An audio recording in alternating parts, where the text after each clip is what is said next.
Here he is, Rink White's Jeff Paterson, our Canucks reporter, after a busy weekend at Rogers Arena. Jeff, how are you?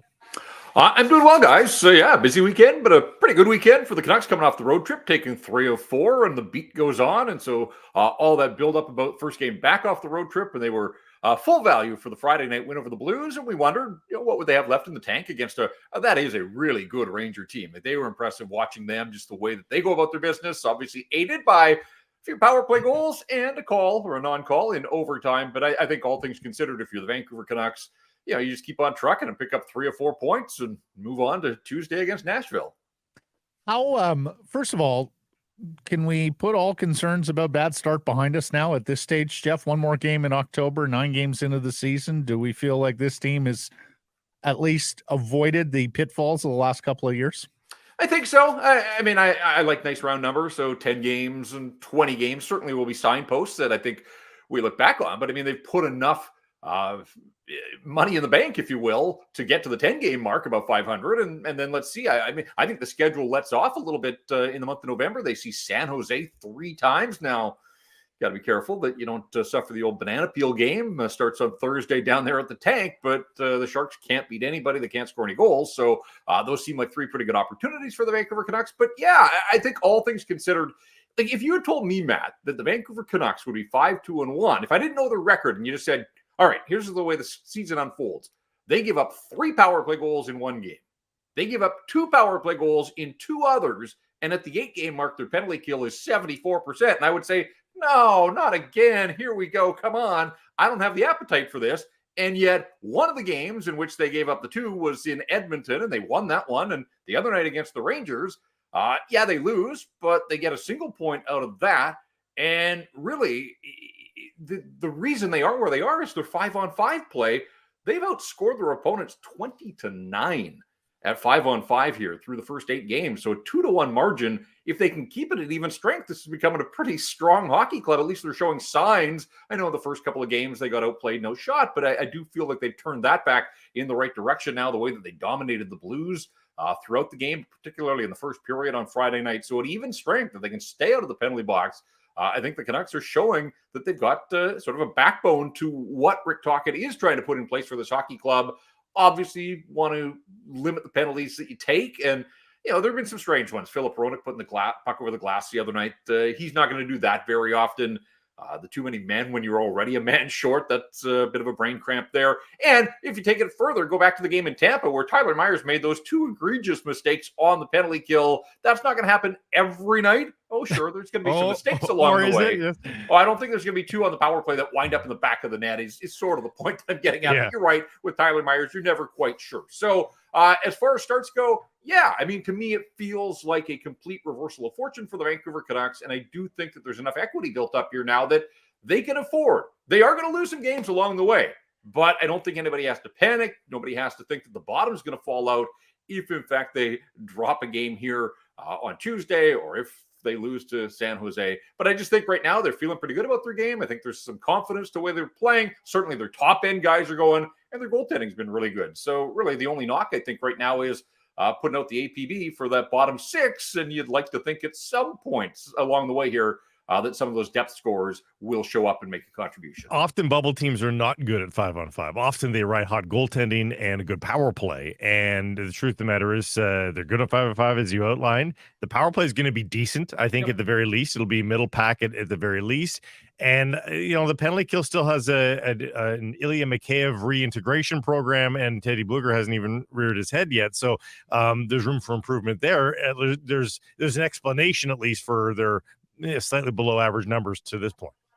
Yeah, and my column at Canucks Army on Sunday was defending a penalty kill that's at 74%. And look, when I look back now, there was no way they were getting through these first 8 games unscathed. They played the Oilers twice, the Rangers, Tampa, and Florida all had top 10 power plays in the National Hockey League last season. Look who has scored the power play goals against the Canucks. Like, this is almost comical. McDavid, Draisaitl, the Nuge, Nikita Kucherov, Panarin, Zibanejad, and Adam Fox. I think you throw Nick Paul in There's there. No shame. There's no shame. Those guys are special teams assassins. They are going to light up whoever they play all season long. And so it does sort of stand to reason that there were going to be some flesh wounds in the early going. But again, they've come through this stretch with a 5-2-1 record. I think the penalty kill will get better. I think the penalty kill in stretches and in moments already, a couple of shorthanded goals over the weekend. There are reasons to believe, and as you point out, the integration of Mikheyev, who's had, I think it's 50 seconds of shorthanded time, and Teddy Blueger hasn't played yet. There are reasons to believe that penalty kill, again, I don't know that it's going to be among the league leaders, but I think that even league average represents a massive improvement over where it's been the last couple of years. How much credit does Rick Tocchet and the coaching staff get for this start, Jeff? Yeah, I think you have to give them a fair bit. That the players speak glowingly about the relationship between the coach and the leadership group. I think he's empowered a lot of his players. Every single guy talks about how clear Rick Tocchet is with them, and that he's not afraid to call them out if he feels he has to call them out, but he's not doing it maliciously. He's doing it to try to drive home points that are going to make this hockey club better. And it feels like players are buying in. And not that Travis Green a couple of years ago, Travis had a long, successful NHL career, and Bruce Boudreau obviously has a track record of success as a head coach and played in a different time and era, obviously. But I just think Rick Tocchet's resume as a player and now as a coach just gains him this. There's a trust factor, a respect factor. Adam Foote and Sergei Gonchar. Like, I think these guys, like the players in that room, all look at the coaching staff and they seem to be on the same page. And I know that was the reason they made the coaching change when they did last year, and organizational symmetry and synchronicity. It does feel like they've achieved it. And I guess I was one of those ones that said, okay, like it all sounds great, but I'm not really sure if, alignment top to bottom, like ultimately it's what happens on the ice. But I guess what happens on the ice is predicated by organizational alignment. And you see what they're doing out in Abbotsford as well. And it does sort of feel like everybody top to bottom is in lockstep right now. And so, yeah, I think the coaching staff, they've been pushing the right buttons. I like the goaltending decisions that they've made and the way they've handled their goaltenders. And I think that will pay off even more down the stretch with rested Thatcher Demko, because I was the guy, I really believed that Demko was going to be busy off the hop here, and that hasn't been the case with Casey DeSmith getting 3 of the first 8 starts. Is there a Rod Brindamore effect here? Can we say that Rick Tocchet strikes that balance of having strength and not letting guys get away with things, but also being a player's coach all in the same breath? I think, yeah. I think you have to look at it to that degree. Like, and let's just use JT Miller as an example. And I remember at the outset of the season, I think the eve of the season, and you guys asked me for a hot take, and I was off the top of my head, I was like, I don't know, how about a quiet JT Miller season? And again, it's 8 games. There's a lot of ground to travel. Trust me, I know that. But JT Miller has scored at even strength on the power play, scored a shorthanded goal the other night. He's one off the team lead in scoring. He's tied for 8th as we sit here on this Monday morning. In overall league scoring, there hasn't been any sort of the demonstrative outbursts, because most things have gone right for the Vancouver Canucks to this point. But even when things, on the power play or the missed call the other night, didn't see what we've seen from JT the last couple of years. And I do think that there is this, and maybe there's an element of fear too. You don't want to get on the wrong side of Rick Tocchet, but I just think Rick Tocchet seems to have got to JT Miller. You look at his performance really since the coaching change last year, and that's what the Vancouver Canucks want out of JT Miller. Are they going to get it for the duration of his contract? Nobody's got a crystal ball. But in the short term, in the first year of his deal, he's been exceptional. And that line has been terrific for the Canucks, particularly at even strength. So, yeah, I think these guys want to play hard for Rick Tocchet. I think they believe in Tocchet and the way that he's going about preaching his systems and his style. And the proof's in the pudding that they're a whole lot better right now than they were certainly at this time 1 year ago.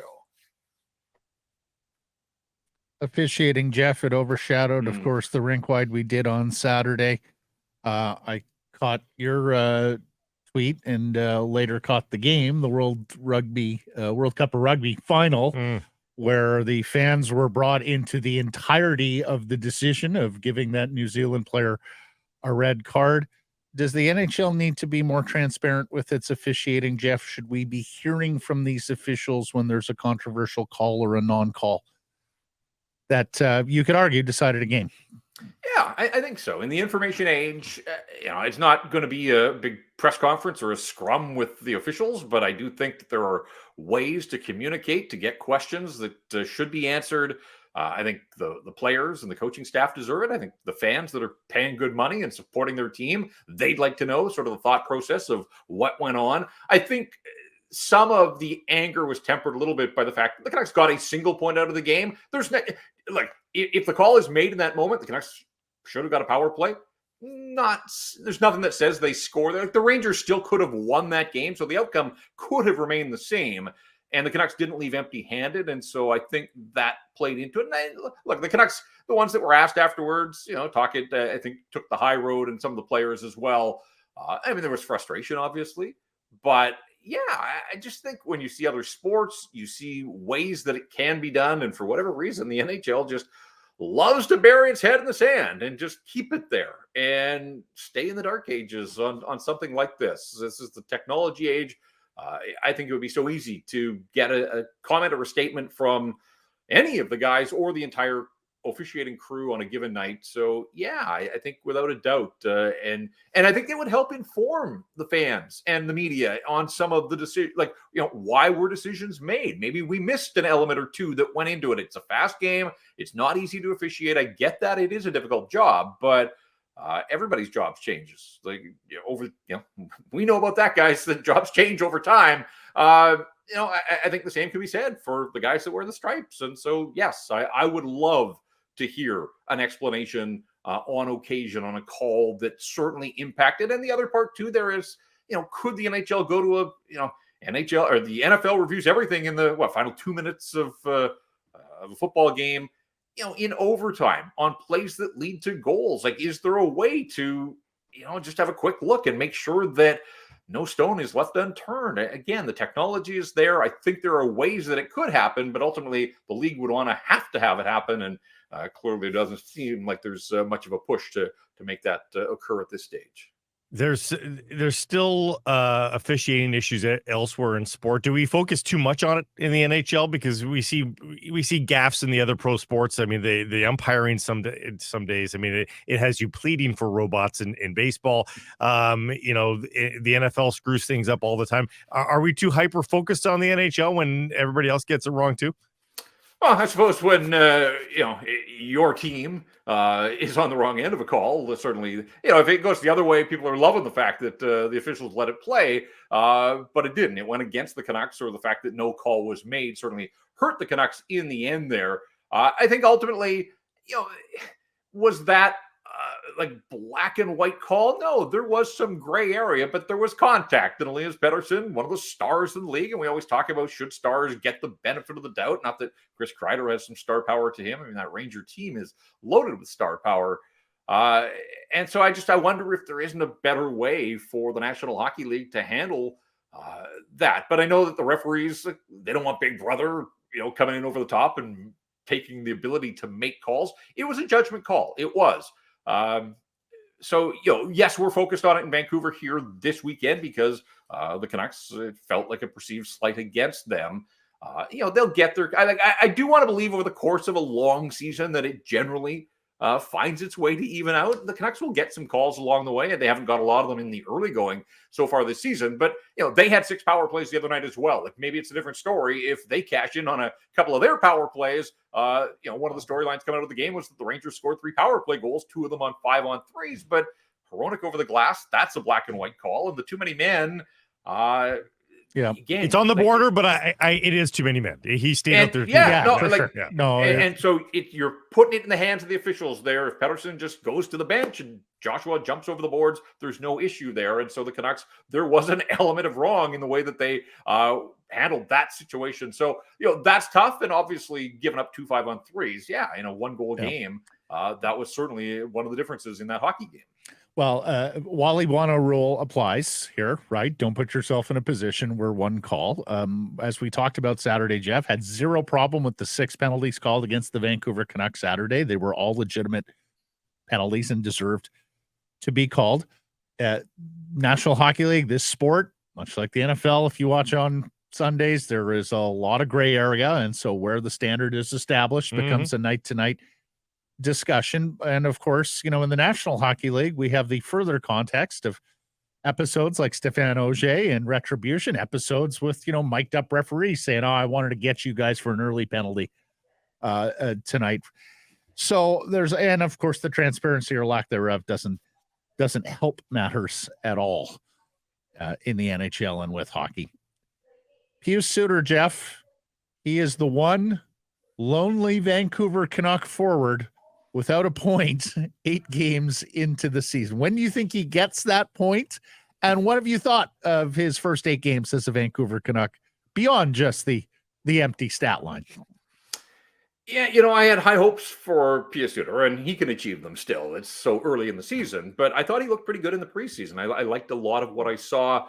The penalty kill showed some flashes. I think that was an area that he was going to help, and certainly without Teddy Bluger in these first 8 games, I thought that he was going to be used a little more on the penalty kill, but it hasn't happened. It's just been ridiculously quiet around him. And if he was a 4th line guy and this team was 5-2-1, I probably wouldn't have an issue. But he was brought in, and we all raved best 3rd line center that this group's had in quite some time. That hasn't materialized just yet.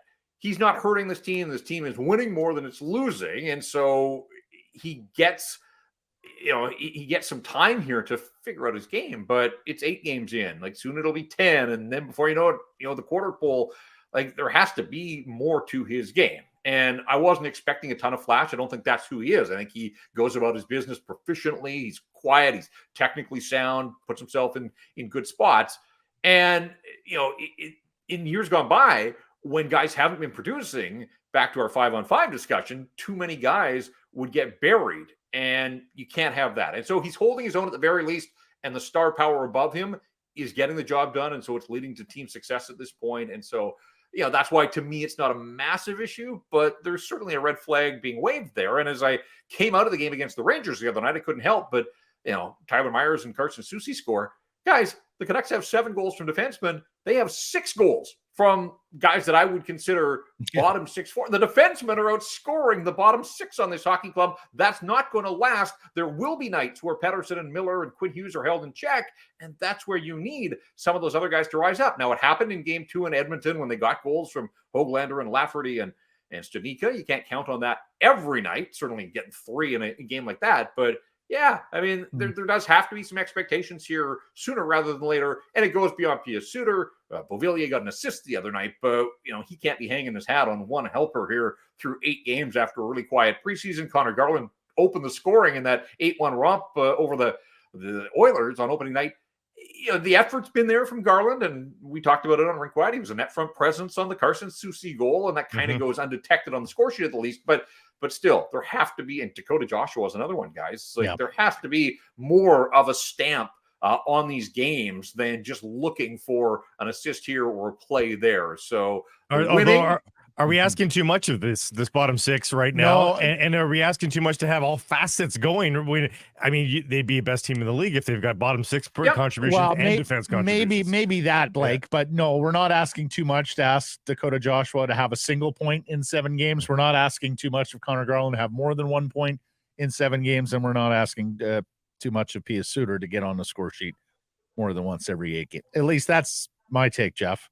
No, and Blake's right, though. I mean, rarely do you get like the engine just revving with everybody going. I think I watched the Heritage Classic and heard that is it the Flames that don't have a single point from their bottom 6 at this point. Now, there's lots of issues there. Maybe I shouldn't be holding up Calgary as an example, but the New York Rangers, like Blake Wheeler doesn't have a point. Nick Bonino, the underlying numbers the other night were just brutal. Like the Rangers, again, they're kind of constructed like the Canucks. They've got star power for days that will carry them, and has to this point, and they've won 4 in a row after the win against the Canucks. So, the Canucks aren't the only team where there is this separation. And we've said this before, guys, like the middle class has been eliminated from the National Hockey League. And so you're paying your big guns to produce.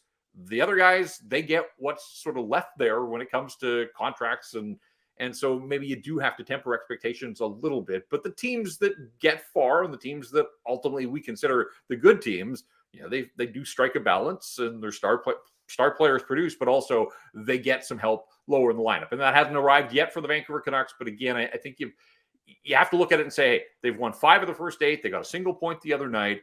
Like things are going well, and you just want to believe that it buys that bottom six a little bit more time here, that it will find its game and hopefully find its level. It's almost, guys, Good like stuff. you look at the bottom six and you think you just want them to do something. I would Right? like that. I would Yeah. absolutely. Yeah. A huge Jeff proponent of Jeff more than mouth. Yeah. He likes. I wanted us all to say something at the same time. It didn't work. Oh, out I'm like that. sorry, we Yeah. missed the cue, Jeff. We're on the boat, E's and O's. Yeah. Thank you. Catch up later in the week. Okay, guys, thanks. This is a Carson Price clip brought to you by Jason.Mortgage.